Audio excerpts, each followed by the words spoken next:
Συνεχίζουμε. Θα σας δείξουμε κι άλλα διακοσμητικά, γιατί εδώ πέρα έχουμε πάρα πολλά. Μπορείτε να τα δείτε όλα. Όπως βλέπετε έχουμε σκουλαρικάκια νυχιών. Παλιό αλλά καλό. Μπορείτε να τα ξαναβάλετε σε τεχνητό νύχι επάνω, με ένα τρυπανάκι ή με τον τροχό σας. Έχουμε charms που είναι από κρίσταλο. Διάφορα διακοσμητικά. Πολλά τεμάχια, είναι 2.400 μέσα τα τεμάχια. Σκουλαρίκια, χρυσά, ασημί. Έχουμε κεραμικά λουλουδάκια για διακόσμηση. Ματάκια με καουτσούκ. Διάφορα διακοσμητικά. Charms σε στρας μορφή. Αυτά είναι όλα κρίσταλα εδώ.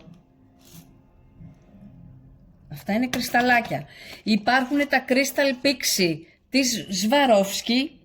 Μας έχουν μείνει κάποια χρώματα. Μπορείτε να τα δείτε εδώ. Φύλλα χρυσού, φύλλα ασημί για διακόσμηση. Ρίξτε μια ματιά. Μπορείτε να κάνετε πολλά σχέδια. Μπορούν να χρησιμοποιηθούν με πολλές τεχνικές. Μπείτε μέσα στο site για να ενημερωθείτε για όλα αυτά.